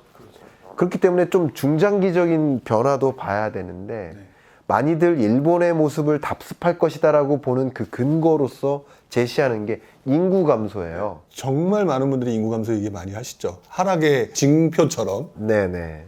그런데 저는 조금 다른 말씀을 드려보고 싶습니다. 인구는 감소할지 몰라도 한번 오해를 좀 불식시켜 드릴까요? 많은 분들이 22년 인구가 21년 인구에다가 빼기 사망자, 더하기 출생자, 이게 22년 인구다, 이렇게 생각하시는 경향이 있습니다. 보통 대부분 그렇게 생각하시죠. 근데 이 사망자와 출생자를 차감한 거, 절대값을 띄워서, 이 값은 자연 증감이라고 해요. 근데 우리가 한 가지 또 고려해야 될 게 뭐냐면 외국인 인구 유입입니다. 인구에 대해서 제가 굉장히 많이 고민을 해왔었습니다, 실제. 근데 외국인 유입 속도가 우리나라가 세계에서 가장 빠릅니다. 제일 높은가요? 네. 인구 유입 속도가. 근데 전체 인구에서 외국인이 차지하는 비중, 인구 유입률, 외국인 인구가 차지하는 그 비중은 OECD 회원국 중에서 상당히 낮은 편에 해당됩니다. 원래부터 많지 않았으니까. 예, 아직도 되게 낮습니다. 네. 그러니까 단일 민족 국가라고 하잖아요. 네. 마치 그런 거예요. 네. 그러니까 외국인 인구가 차지하는 비중이 현저히 낮아요. 저는 이걸 어떻게 보냐면요. 우리나라가 저출산 고령사회위원회에서 이제 인구 감소를 걱정하기 시작하잖아요. 그러면 외국인에게 한국에 더 오세요 하는, 왜냐하면 노동력 부족도 국가 경쟁력에서 굉장히 중요해요. 그렇기 때문에 노동력을 충분히 보완하기 위한 정책으로서 외국인 인력들을 한국으로 유치하기 위한 엄청난 노력을 하고 있다. 네. 이것을 한번 말씀드리고 싶고요. 네. 그래서 인구가 지금 줄어들지 않았습니다. 22년 인구가 줄어들지 않습니다. 아, 줄어들지 않는다. 인구 내년도. 감소 아직 아닙니다. 인구 감소는 아직 아니라는 걸 네. 오해를 불식시켜 드리고 네. 싶어요. 제가 인구 감소하지 않았다는 말을 짧게만 말씀드렸더니 어떤 분이 아니 데드크로스 얘기하시면서 인구 감소했는데 너 틀렸다라고 이렇게 지적을 하시더라고요. 네. 그런 댓글을 본 적이 있어요. 네. 근데 그게 아닙니다. 인구 유입도 보셔야 됩니다. 그래서 이 인구 감소는 아직 안 왔습니다. 첫 번째. 그리고 많이들 이제 우리나라가 초고령 사회라고도 하시고, 네. 우리나라 고령화 사회라고도 하시고, 어떤 사람은 아직은 고령 사회에 안 왔다라고도 하시는데, 네. 이게 다 틀린 이야기예요. 우리나라는 고령 사회입니다. 고령화 사회도 아니고 초고령 사회도 아닙니다. 이게 제가 말장난하는 게 아니고 네. 전체 인구에서 네. 고령자를 만 65세 이상 인구라고 하는데 네. 이 인구가 얼마나 차지하나를 가지고 고령화율이라고 해요. 이 고령화율이 7%를 넘어가냐, 14%를 넘어가냐, 20%를 넘어가냐에 따라서 그 사회를 달리 정의해요. 네. 7%가 안 되면 아무것도 아니에요. 네. 근데 7%를 넘어가면 고령화 사회, 에이징 소사이어티라고 해요. 그리고 이게 14%, 두 배죠. 14%를 넘어서면 그때 우리 사회를 고령 사회, 영어로 aged, 이미 늙은 사회를 뜻하죠. 고령 사회고 이게 20%를 초과하면 초고령 사회가 되는데 네. 최근에 통계청에서 이 인구 추계를 업데이트했습니다. 그 초고령 사회로의 진입이 앞당겨집니다. 정확한 그 연도가 기억은 안 나는데요. 아마 25년이었던 것 같아요. 25년. 네. 종전에는 초고령 사회 진입을 2027년으로 했었는데 2025년으로 앞당겨졌어요. 근데 제가 왜 고령화를 계속 논하느냐? 인구의 증가 속도가 둔화되거나 감소로 전환될 수 있습니다. 그것은 이제 머지않았다라고 생각해요. 그러나 그것보다 더 중요한 게 뭐냐면 가구입니다. 가구수. 가구수. 네. 근데 가구수는 계속 늘어난다는 거예요. 인구가 감소할지라도. 그 이유는 1인 가구가 늘어서예요. 2인 가구도 늡니다. 근데 3인 가구까지도 거의 제로 증가율에 가깝게 늘어요. 근데 4인 이상 가구는 굉장히 빠른 속도로 줄어요.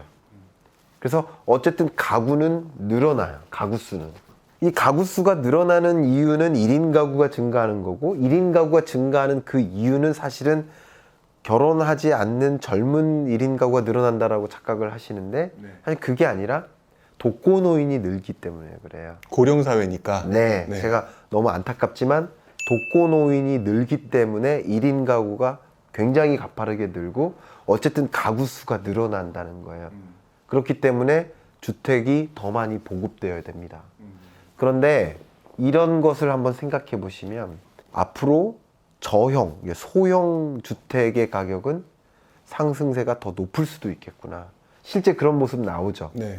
대형 주택의 가격 상승세는 굉장히 좀 낮은데 소형 주택의 가격 상승세는 굉장히 높아요. 그래서 대형 주택과 소형 주택 간의 가격 격차가 좀 줄어들죠. 그런 모습은 향후에도 계속 이어질 것이라고 보고 그러니까 중장기적으로 그렇게 될 가능성이 높다라고 보시는 거예요. 22년을 놓고 말씀드린 게 아니고 네. 장기적으로 그럴 것이다라고 첫 번째 보고 있고요. 네.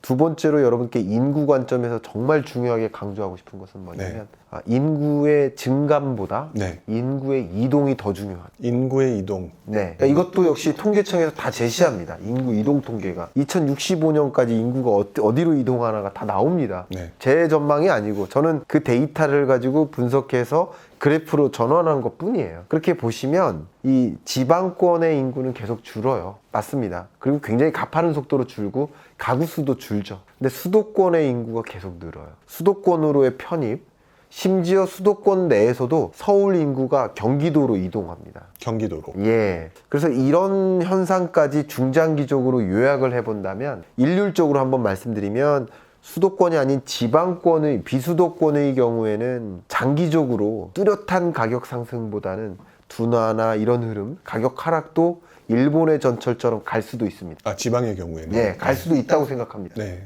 근데 수도권의 경우, 특히 경기권의 경우에는 그렇지 않다라는 것을 말씀드리고요. 경기권의 경우에는 더 많은 수요가 뒷받침되기 때문에 일본의 사례로 빗대어서 해석하면 안 되겠다라는 것을 말씀드리고 싶고요. 저의 예측이 그렇습니다. 그래서 수도권과 비수도권 간의 격차가 더 벌어진다. 탈동조화 현상이 일어난다라고 볼 수 있습니다. 일단 보면은 그 많은 분들이 그래서 경기도권, 그러니까 수도권이 확장될 것이다라고 얘기하시는 분이 되게 많은데 그렇습니다. 그 부분에서도 동의하시는 거네요. 네, 매우 동의하고요. 그것은 매우 오래된 선진국들의 네. 모습을 보면 다 그렇게 갑니다. 외국의 사례가 실제로 그렇다. 예, 외국 사례도 그렇고 수도권, 그러니까 서울이라는 범위가 굉장히 커지죠. 그래서 이제 서울의 인구가 줄어드는 이유는 상업화돼서 그렇다고 볼 수 있어요. 네, 상업화요. 예, 더 상업화되는 거죠. 주거지화되는 게 아니라 상업화되고 이 서울을 둘러싼 이 수도권 지역이, 경기권 지역이 주거지화되고 가는 거죠. 그러면서 주거지가 더 확대되는 것이고 서울과 이 경기도를 잇는 교통이 더 빼곡하게 채워집니다. 그래서 이동하는데 직주 근접성이라는 표현을 하잖아요. 네네. 경기도 사는 것이 직주 근접성에 위배되지 않게 만들어주는 거예요. 아, 세상이 이렇게 바뀌어 가겠네요. 그렇게 갈 거예요. 그렇게 가기 때문에, 그러니까 지하철 노선이 더 빼곡해진다는 네네. 거죠. 그리고 수소전기 트램 같은 것도 생겨나고요. 그러면서 이 해당 땅의 가치가 더 올라요. 그런 관점에서 특히 이제 보수 정권이냐 진보 정권이냐에 따라서 지방 균형 뉴딜을 목표로 하느냐 여부가 좀 달려 있는데 네. 진보 정권의 경우에는 상대적으로 더 지역 균형 뉴딜 격차를 줄이는 데 초점을 두고 있죠. 네. 그런 면에서 서울에 있는 여러 공공기관들은 통제의 대상이니까 네네.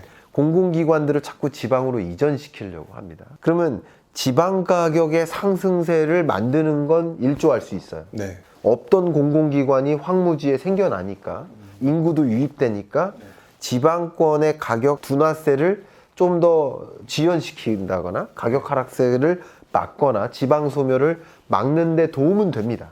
그러니까 지역균형 뉴딜로서의 타당한 정책이 될 수 있을 것 같아요. 근데 한번 생각해 보면 서울이나 경기도권의 가격만 생각해 보면 네. 전혀 도움은 안 됩니다. 왜 그러냐면 가장 대표적인 것이 삼성동에 있는 한전부지죠. 네네네. 그럼 한전부지가 지방으로 이동하면 네. 그럼 한전부지는 그 부지로 남아있느냐? 아니죠. 그렇죠. 더 엄청난 첨단 도시가 등장하는 거예요. 네. 그러면 그 해당 땅에서 생산하는 그 부가가치가 더 높아지잖아요. 네네. 그 땅의 가치가 높아지는 거예요. 국회를 이전시킨다, 청와대를 이전시킨다, 뭐 KBS 방송국을 이전시킨다, 서울공항을 뺀다, 뭐 이런 여러 가지 공공기관의 성격, 국방부를 비롯한 여러 이 공공성이 있는 기관들을 이전시킨다 그러면 지방의 어떤 지역균형 뉴딜을 만들고 지방 소멸을 막고 지역의 가격 하락을 좀 지연시키는 영향을 물론 줄 수 있지만 네. 서울 집값이나 경기도 집값만 놓고 생각해 본다면 네. 그 가치의 상승을 더 부추기는 역할이라는 거죠. 전 그렇게 생각을 합니다. 실제 여러분들이 보셔도 그렇습니다. 제가 앞에 맨 처음에 저 소개할 때 네. 저 원래 수도권에 있는 국책연구기관에서 처음 제 커리어를 시작을 했는데 그 국책연구기관 다 지방 이전시켰잖아요. 네네. 그럼 그 국책연구기관들이 있던 자리가 뭘로 바뀌었을까요?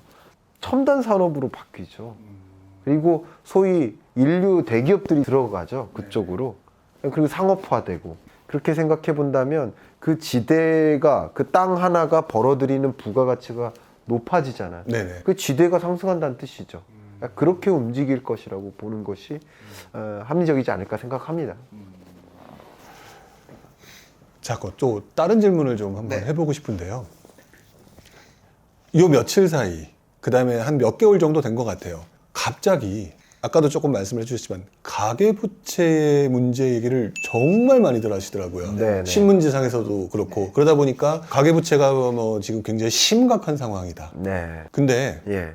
보시기에 예. 정말 정부가 그렇게 할 만큼 엄청나게 심각한 상황이냐, 아니면 뭔가 이렇게 아까 그 금융위기 이런 것 때문에 하느냐, 뭐 굉장히 서로 의견이 좀 다르실 것 같은데 많은 네. 분들이 우리 실장님께서는 지금 현재 정부가 얘기하고 있는 가계부채의 심각성 네. 어떻게 생각하시나요? 심각하지 않다고 보고 있습니다. 아, 심각하지 않다. 네. 물론 제가 21년 경제전망에서 네. 2021년을 표현하는 네. 하나의 문구로서 부채 경제, 네. debt economy라고 표현을 했습니다. 네. 그것은 총량적인 측면에서 네. 모든 경제 주체, 가계, 기업, 정부가 모두 많은 과다한 부채에 의존하게 되는 그런 경제가 21년일 것이다 라고 표현을 했었습니다. 네. 실제 그런 시대가 왔죠. 네. 왜냐하면 금리가 떨어지면 부채에 대한 의존도가 높아져요. 부채가 왜 빨리 이렇게 증가했는가? 그것은 금리 때문에 그래요. 금리와 부채의 증가 속도가 반대의 방향으로 정확히 매칭이 됩니다. 네. 그렇기 때문에 부채가 이렇게 증가했던 거예요. 저는 굳이 금융위에서 이 가계부채 대책을 마련하지 않아도 네. 부채의 증가 속도는 둔화될 것이라고 보고 있었습니다. 자연스럽게. 자연스럽게. 왜냐하면 금리의 변화에 따라서 가계부채가 자연스럽게 증가 속도가 잡힐 것이라고 보고 있었습니다. 그러니까 총량적인 접근에서도 네. 그렇게 문제가 없다고 생각을 했어요. 그리고 22년 경제 전망에서는 가계부채 문제를 지적을 했습니다. 네. 그럼 뭐가 문제인지를 볼게요. 네. 왜냐면 제가 제 인생에 처음으로 메이저 경제신문, 매일경제신문에 일면에 이름이 나온 적이 있어요. 아, 일면에 이름이 네네. 왜 나왔냐면 보통 일면에 이름이 나오려면 좀 불명예스러운 일로 나오잖아요. 그렇잖아요. 그렇죠. 저 같은 이제 평범한 사람이 네. 일면에 나오려면. 네네. 근데 뭐 그런 불명예스러운 일은 아니었고요. 네. 그때 가계부채가 1,000조 원을 돌파했었어요. 네. 제가 정확한 기억은 아닙니다만 그때 제가 2014년이었던 것 같아요. 네. 네, 그때 1,000조 원을 돌파했었고 1,000조 원 돌파하기 직전에 이게 분기마다 가계 신용 데이터가 나오는데 네. 돌파하기 전에 이게 곧 1,000조 원이 되겠다 싶어서 현대경제연구원에서 가계부채 분석 보고서를 냈었어요. 네네. 근데 실제 1,000조 원이 됐고 이 가계부채 문제의 본질이 뭐다라고 분석을 해놓은 보고서가 발표되면서 네. 이제 이 기자가 저의 어떤 분석 내용을 네. 인용한 거죠.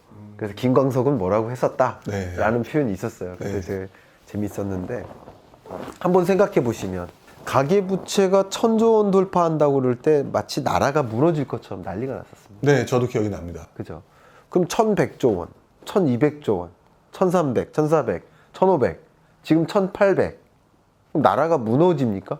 이거 가지고? 안 무너졌네요, 지금까지. 안 무너졌잖아요. 네. 그러니까 이제 가계부채 그러니까 사실 이제 되게 재밌게 네. 국회 국정감사 뭐 이런 거 할 때 네. 아니면 이제 국회의원들끼리 뭐 나라가 이 모양이다라고 뭐 이렇게 지적을 하실 때 가계부채가 1,800조 원을 넘었습니다. 문제입니다.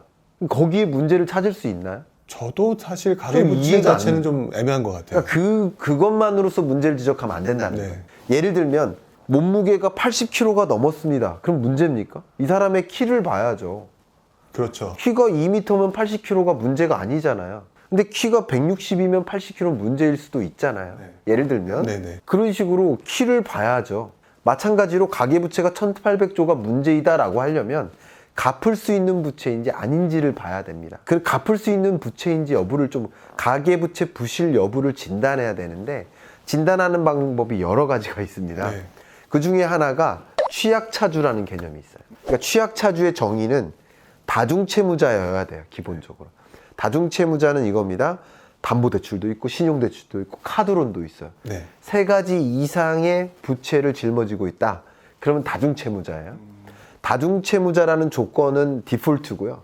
다중채무자이면서 저소득층이거나 분위가 10분위인데 10분위 중에 1, 2, 3분위 저소득층이거나 혹은 신용 등급으로 10가지 등급이 있는데 저신용 등급.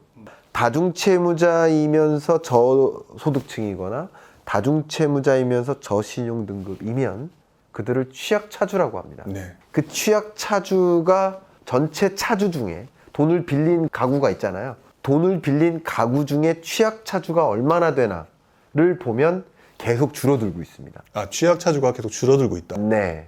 첫 번째 근거고요.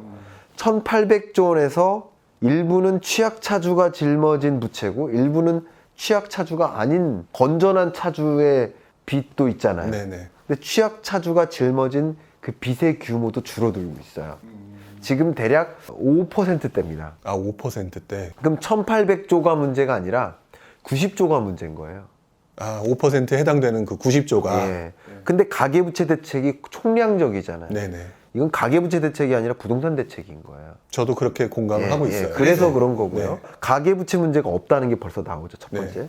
두 번째는요. 중요한 게 네. 가계부채 이게 부실이 얼마나 있는지를 보기 위해서 연체율을 봐야 됩니다. 네. 근데 연체율이 역사상 가장 낮은 수준으로 떨어졌어요. 또 우리나라 사람들이 네.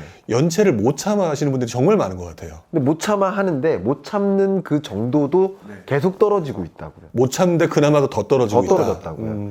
그리고 연체가 장기화되면 부실이라고 합니다. 네. 90일 이상, 네. 그러니까 쉽게 말씀드리면 3달 정도 이상 네. 연체를 상환하지 않으면 네. 부실이라고 하는데 연체가 부실로 전환되죠. 그것을 이제 부실채권이라고 하는데 부실채권 비율도 가장 낮은 수준으로 떨어졌어요. 책에 써놨습니다. 네. 그래프가 명확히 있습니다. 그 그래프를 여러분께 보여드리면 딱 폈는데 그게 나오네요.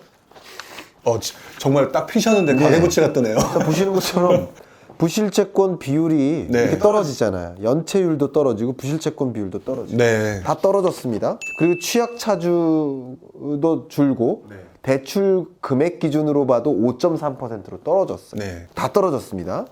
그러니까 이런 것들을 보면 더 명확한데 더 중요한 걸 말씀드리면요. 제가 더 중요한 걸 말씀드리겠습니다. 우리가 DSR 규제인데 채무 상환 비율 DSR을 가지고 계산을 해보면 네. DSR은 이겁니다. 내가 한 달 가처분 소득이 1,000만 원인데 원금과 이자 상환액 더하면 원리금 상환액, 내가 매월 원금과 이자를 200만 원씩 갚고 있는 집이에요. 1,000만 원 중에 200만 원을 빚 상환하는 데 쓰고 있어요. 그럼 그 DSR이 20%인 거죠. 1,000만 원 중에 200만 원, 20%. 네. 이게 DSR인데 이걸 소득 계층별로 구분을 해보면요. 이 5분위 고소득층의 채무상환 비율은 이렇게 안정적이에요. 근데 이 비율이 40%를 넘어서면 고위험군으로 분류를 합니다. 네. 통상적인 금융권의 임계치예요. 네. 근데 오로지 저소득층, 1분위 저소득층만 채무상환 비율이 고위험군에 있어요. 그리고 생각해보면 원래 고소득층은 부채 규모가 커요. 왜냐면 투자 성격의 대출이 있기 때문에. 네네. 근데 저소득층은 투자 성격의 대출이 아니에요. 생계비 마련을 위한 대출이에요. 얼마 안 됩니다. 그러니까 전체 부채에서 채무를 변제하지 못하는 그 채무는 비중이 얼마 안 된다는 걸 말씀드리는 거예요.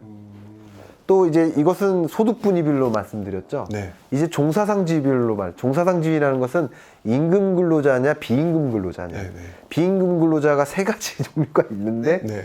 고용주, 자영자, 무급가족 종사자가 있습니다. 네. 어쨌든 이게 비임금 근로자, 쉽게 말하면 자영업자예요. 그럼 자영업자의 채무상환 비율과 이 임금 근로자는 이제 상용 근로자냐, 임시 근로자냐, 일용 근로자냐 이렇게 나눕니다만 어쨌든 상용 근로자의 채무상환 비율은 안정적이에요. 근데 자영업자의 채무상환 비율이 굉장히 높죠. 40%에 근접했습니다. 그러니까 이런 것들을 축약해 보면 결국 취약차주는 저소득 자영업자예요. 네. 더군다나 코로나19 충격 상황하에서 매출액이 너무 떨어지니까 매출액 가지고 운영을 못 해요. 임차료를 다 못 내요. 네. 재료를 못 사와요.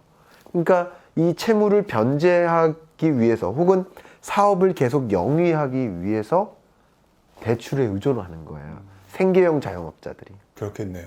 그랬었기 때문에 결국 이 가계부채 대책은 실질적인 가계부채 대책은 총량적인 접근이 아니라 핀셋 정책이어야 된다. 네. 어떤 특정 계층이 가계부채에 의존하지 않으면 버텨낼 수 없는 계층들이 있기 때문에 총량적인 접근에서는 이들이 부채에 의존할 수 없게 만들고 그러면 죽음의 계곡을 건널 수 없게 만들고 또 이들이 특히나 오히려 고위험 대출로까지 연결될 수 있게 만드는 이금융권 혹은 대부 사금융으로 가겠죠. 그쪽으로 갈 가능성까지 만드는 거예요. 왜냐하면 이들은 투자 여부를 결정하는 게 아니고 생계 여부를 결정하는 것이기 때문에 네. 그 빚은 반드시 필요한 계층들이에요. 그렇죠. 근데 고소득층의 대출은 다르죠. 네. 투자 여부를 논하는 것이지 생계를 논하는 게 아니에요.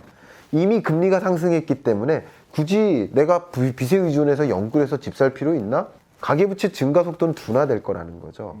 근데 결국 이 총량적 대출이 이들을 많이 제약할 것이라고 생각되고요. 특히 내 집 마련을 고민했던 네. 그런 실거주자에게도 상당한 압박이 될 수 있고요. 실제 이 가계부채 대책이 차주에 대한 규제도 강화하지만 더 무서운 게 금융기관에 대한 규제도 강화해요. 네. 대출 규모를 한정해요. 분기별로. 그러니까 이것은 실질적으로 대출이 필요한 차주에게 빚을 못 가게 만드는 효과가 발생합니다. 반드시. 총량적 규제가 그래요. 그래서 이건 부동산 정책일 가능성이 굉장히 높고 좀 아쉽습니다. 부동산 정책은 저는 물론 가계부채 대책이나 중앙은행이나 뭐 모두가 해야 될 일이라고 생각하지만 금융위가 해야 될 일이 있고 국토교통부가 해야 될 일이 있는데 가계부채 대책을 너무 모든 정책을 부동산에 포커스를 두고 하는 게 아닌가 하는 좀 아쉬움이 저는 개인적으로 있습니다. 오히려 취약차주가 문제될 수 있는 상황을 더 크게 만들 수 있다. 저는 그래서 그렇습니다. 네, 그래서 여기서 제가 강조하는 것은 그 가계부채 문제가 1800조가 아니라는 거죠. 네. 90조가 문제인 거고 이 90조에 해당하는 가계부채는 고소득층의 부채가 아니에요. 빚 갚을 수 있는 사람이 빚을 얼마든지 지는데 그게 무슨 문제입니까? 네. 자본주의 아닙니까? 네. 얼마든지 빚을 갚을 수 있는 여력이 있는 계층은 충분히 빚을 의존해서 더 투자하고 그래서 경제가 선순환하고 그렇게 만들어줘야죠. 네.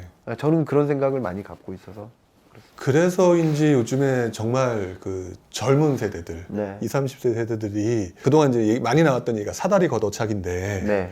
이번에 사다리를 완벽하게 무너뜨려 버렸다. 이런 얘기도 나오긴 하더라고요. 그런 게 가장 아쉽습니다. 네. 그러면 네. 사실 오늘 이 방송 자체가 부동산을 좀 관심 있는 많은 분들이 보기는 하는데 네. 그래도 20, 30대가 아마 네. 몇 분 충분히 보실 거라고 생각을 하거든요. 그렇죠. 20, 30대 분들이 확실히 예전보다 좀 달라졌다는 느낌이에요. 네. 자산 시장에 대해서 관심이 되게 많아졌다. 아, 그렇죠. 네. 네. 또 뭐 이렇게 사다리가 조금 애매한 상황이긴 하지만 나름대로 자산 투자에 대해서 관심이 되게 많아지고 있는 이것도 어떻게 보면 시대적 흐름인 것 같은데요. 20, 30대가 그렇다면 지금 약간 좀 힘든 상황일 것 같은데 네. 앞으로 어떤 식으로 방향성을 잡고 투자를 하고 준비를 해야 되는지 이런 부분에 대해서도 시장을 굉장히 오랫동안 보셨잖아요. 네. 그러니까 무언가 좀 되게 조급한 분들이 많거든요. 네. 그런 분들한테 해주실 말씀이 좀 있을 것 같아요. 저는 20, 30대 여러분들께는 네. 투자도 투자인데 네. 삶도 삶이다라고 말씀드리고 싶어요. 네. 왜 그러냐면 제가 어떤 유튜브 채널에서 그런 말씀을 우연히 말씀드리다가 드렸는데 네. 20대의 하루가 60대의 하루와 다르다. 그러니까 20대의 하루하루는 30대, 40대, 50대, 60대 모든 나의 삶을 결정짓는 하루다. 그러니까 부의 증식도 중요하지만 여러분이 나의 역량을 개발하고 또 내가 더 좋은 인재가 되고 사회에 영향력을 행사하는 그런 나 자신에 투자하는 그런 것들도 같이 맞물려야 되지. 투자에 대한 관심은 반드시 필요하지만 하루 종일 주식 차트 보고 있고 그러면 안 된다. 그 말씀을 꼭 드리고 싶어요. 그리고 역시 물론 과거처럼 금리가 높아가지고 저희 부모님께서 어리셨을 때 그때는 그냥 저축만 하면 됐잖아요. 그러니까 자기 역량 개발만 신경 쓰면 됐어요. 근데 중요한 것은 자산 가치의 상승 속도가 소득의 증가 속도보다 빠르기 때문에 그냥 내가 열심히 살아가는 것만으로는 부자가 될 수 없다라는 네. 것을 강조하고 싶고요. 그렇기 때문에 앞에 말씀드린 것처럼 하루 종일 주식 차트 보고 어디에 투자해야 될지 어제 사고 오늘 팔지 이거 고민하는 게 아니라 자산 관리 혹은 재테크라는 것을 염두에 두고 재테크를 올바로 잃지 않는 투자를 할 수 있는 방법에 대해서 본질적인 그 공부 그것을 하시는 준비를 하셨으면 좋겠고요. 그리고 이 모든 자산 관리는 경제에서부터 비롯된다. 경제에서부터. 네, 경제에서 시작이다. 제가 첫 책이 경제 읽어주는 남자인데요. 그 책에서 강조했던 문장이 있는데 그 문장을 매년 경제 전망할 때 또 씁니다. 그 문장이 뭐냐면 경제를 모르고 투자하는 일은 눈을 감고 운전하는 것과 같다. 경제를 모르고 눈 감고 운전하시면 안 됩니다. 왜냐하면 앞에 자산 가치의 증가 속도가 소득의 증가 속도보다 더 빠르다라고 말씀드렸는데 그러면 내년의 자산 가치는 더 얼마나 오를까? 그 자산 중에 금값이 오를까? 국제 유가가 오를까? 부동산이 오를까? 채권이 오를까? 주식이 오를까? 주식 중에 특히 어떤 종목이 오를까? 그 각각의 개별 자산의 가치가 얼마나 오를지는 경제가 결정져요. 경제를 공부하는 과정에서 나와요. 무엇이 유망한 산업이고 부동산은 어떻게 되고 돈의 가치는 어떻게 움직이고 이런 것들이 경제에서 나와요. 근데 왜 경제를 보지 않고 눈 감고 운전하려 하느냐, 저 그 말씀을 강조하고 싶고요. 그래서 경제를 공부하는데 게을리하지 말자라는 말씀을 드리고 싶어요. 네. 특히 이 말씀 드리고 싶어요. 거의 이제 마무리 멘트인 것 같은데요. 여러분들께서 지금 살아가고 계시는 여러분의 인생은 과거도 아니고 현재도 아니고 미래입니다. 우리는 늘 미래를 살아가는 거예요. 이 순간순간 미래를 살아가요. 근데 그 미래는 한 번도 경험해보지 못한 거예요. 그럼 어떻게 해야 됩니까? 그 미래를 들여다봐야죠. 우물 속에 계시지 마시고요. 우물 밖으로 나와서 다른 우물은 어떻게 돌아가는지를 보셔야 돼요. 제가 이런 표현도 한 적이 있어요. 세계 경제 안에 한국 경제가 있고 한국 경제 안에 나의 경제가 있다. 미국 저 먼 나라에서 기준금리를 결정하는 그 의사결정은 나의 호주머니에 돈의 가치를 움직인다. 그렇기 때문에 경제와 친해지셔야 됩니다. 경제를 어렵다고 가정하고 보시지 마시고 경제는 내가 도전해야 될 대상이야. 내가 극복해야 될 대상이야. 그리고 보면 볼수록 쉬워요. 제가 추천드리기로는 경제 읽어주는 남자를 한번 보세요. 경제 읽어주는 남자. 도서관에 가서 보셔요. 그거 보시면 경제가 엄청 쉽게 설명되어 있어요. 그거 보신 다음에 경제 전망을 한번 보세요. 그럼 굉장히 쉽습니다. 그런 식으로 내년 경제가 어떻게 움직일지를 한번 관심 가져 보시면서 그 속에서 거스를 수 없는 흐름을 포착하십시오. 거스를 수 없는 흐름이 있습니다. 반드시 포착이 됩니다. 오늘은 아마도 조금 더 부동산 관점에서만 말씀드렸기 때문에 덜 말씀이 드렸지만 이 산업 관점에서 거스를 수 없는 흐름이 있습니다. 그 흐름을 포착하시면 반드시 부상할 수밖에 없는 산업이 있어요. 반드시 부상할 수밖에 없는 산업이 있고 그 산업을 리드하는 기업이 있어요. 이미 한 몇 년 전부터 제가 테슬라 사시라고 말씀드렸는데 테슬라가 드디어 여러분 천슬라가 됐잖아요. 그러니까 그런 것들을 거스를 수 없는 흐름이라는 거예요. 그런 흐름을 좀 포착하시면서 어디에 투자를 해야 될지 이런 생각을 하시고 잃지 않는 투자, 장기 투자를 하시면 좋겠다. 네. 그런 말씀을 드리고 싶고요. 그런 투자를 하는데 게을리하지 마시되 역시 동시에 나를 또 나의 역량을 나를 인재로 만드는 내가 이 사회에서 정말 기여하는 중요한 키맨이 되고 싶다라는 그런 의지를 계속 불살르시면서 계속 성장해 나가셨으면 어떨까? 우리 전 세대들이 나의 역량을 덜 집중해서 여러분들이 20대 여러분들이 살아가시기 좀 불편한 세상을 가져왔고 저도 그 한 사람으로서 너무 죄송하게 생각하는 마음입니다.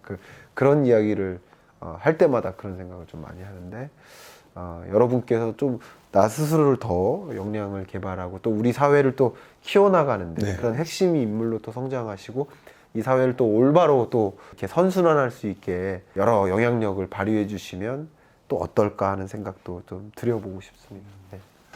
원래는 다음에 이제 마지막 멘트를 하려고 했었는데요. 네네. 갑자기 지금 말씀을 해주시다 보니까 저도 예전에 경제 공부할 때가 생각이 나더라고요. 네. 정말 막막했었거든요. 처음에. 네. 근데 저도 이제 주변 분들한테 얘기를 들을 때 이분들도 시장을 보고 싶은 거예요. 시장의 흐름이 어떻게 움직이는지를 보고 싶은데 첫 번째 질문이 항상 나왔던 질문이 이거였던 것 같아요. 그런데요, 어떻게 공부해야 되나요? 라고 질문을 던지면서 막막해 하시는 분들이 되게 많았었고 아마 이 내용을 보시는 분들 좀 있을 것 같아요. 네. 그래도 조금 노하우나 팁 같은 게 있을 수 있을까요? 네. 일단 경제를 접근하실 때 부동산도 또 마찬가지입니다만 그게 좀 어렵다고 인식되는 이유 중에 하나가 네. 그 글을 보거나 그 정보를 볼 때 그 글이 다 한국어인데도 어렵잖아요. 네네. 그 이유는 그 용어가 어려워서예요. 네. 그리고 그 용어가 익숙하지 않아서예요. 그래서 그 경제 용어를 익숙하게 만드는 소위 말하는 경제 사전스러운 그런 것들은 기본적으로 아셔야 됩니다. 그러니까 언어예요, 언어. 경제를 설명하는 언어예요. 우리가 의학이 어렵잖아요. 한국어로 쓰여 있는데도 그렇죠. 어렵잖아요. 예. 역시 저도 그런 의학 전문 용어를 모르기 때문에 어렵게 느껴지는 거예요. 네. 근데 의학적인 영역은 내가 스스로 전문가가 되어야 된다고 생각도 하실 수 있겠지만 전문가가 있으니까 전문가한테 돈 내고 의료 서비스를 받으면 된다고 생각하잖아요. 네. 근데 경제는 안 그래요. 경제는 여러분들이 주체예요. 그렇죠. 경제의 3대 주체. 우리 초등학교 시험 문제가 있잖아요. 가계, 기업, 정부가 경제 주체. 여러분 각자가 경제 주체예요. 여러분이 경제인이라고요. 그러니까 이것은 그냥 외부 전문가한테 의존하는 일이 아니에요. 네. 내가 갖춰야 될 하나의 덕목인 거예요. 예를 들어서 청소하는 거, 설거지하는 것도 공부하듯이 경제가 어떻게 운용되는지를 들여다보는 것도 여러분 인생을 살아가야 할 기본 소양이라고 생각을 합니다. 네. 기본 소양이다. 그래서 경제에 대한 기본적인 원론스러운, 그러니까 원론을 보라는 뜻이 아닙니다. 원론 보면 더 어려워요. 왜냐하면 저도 이제 학교에서 학생들을 가르치고 있지만 경제하고 원론 보면 답답한 게 이 순간에 보고 단 한 번도 나타나지 않을 용어들이 이만큼 쌓여 있습니다. 이 수업 시간에 보고 이 수업 시간 끝나면 단 한 번도 만날 일이 없는 용어들이 굉장히 많아요. 네. 경제학 원론은 경제학 박사가 될 사람들이 그 경제학을 또 연구할 사람들이 공부해야 될 자료에 해당돼요. 네. 그러니까 그걸 보시면 더 어려워지실 수도 있고요. 네. 경제 읽어주는 남자라는 교양서를 읽으시라는 뜻은 꼭 반드시 그건 아닙니다만 도서관에 가시면 그게 있을 겁니다. 네. 예. 그래서 그런 책을 좀 보셔서 경제 용어를 좀 쉽게 가져가시고 그 경제 원리도 쉽게 가져가시고 그 다음에 이런 경제 전망서 같은 것들을 이제 보신다면 쉽게 이해가 가실 것이고요. 그런 과정에서 이제 신문지상에서 등장하는 네. 뉴스상에서 등장하는 그런 여러 가지 공급망 대란이다, 인플레이션이다 이런 여러 용어들이 이제 쉽게 다가가실 것이고 그런 것들을 이제 여러분의 삶처럼 매일 설거지 하듯이 네. 매일 청소하듯이 매일 경제의 순환을 나의 삶의 일부로서 가져가시면 어떨까? 그러면 이제 경제와 친구가 되시지 않을까요? 아유, 좋은 말씀 감사드립니다. 자, 이제 마지막으로 이제 한 가지 이제 질문을 또 드리고 싶은데요. 이제 2021년이 정말 100일도 안 남았습니다. 그리고 이제 앞으로 다가올 2022년인데요. 아까 20대, 30대 분들은 공부 되게 열심히 해야 된다라고 말씀하셨는데 마지막으로 우리 일반인들, 경제 주체 우리 일반인들이 앞으로 이 채널을 이제 보고 계신 분들일 텐데 내년도를 준비하기 위해서 뭐다라고 딱 부러지게 말씀하실 수는 없지만 어떤 부분을 좀 신경 쓰고 봐라라고 할 부분이 분명히 네. 있을 것 같다는 생각은 드는데 네. 네. 어떤 부분이 있을까요? 그 부분을 마지막에 말씀해 주시는 걸로 마치는 걸로 하겠습니다. 정말 너무나 많은데요. 네. 뭐 그래도 저는 이 말씀을 드리고 싶어요. 돈의 가치의 움직임을 보셔라. 돈의 가치의 움직임. 네, 돈의 가치. 이게 왜냐면 부동산 가치가 어떻게 움직일까? 네.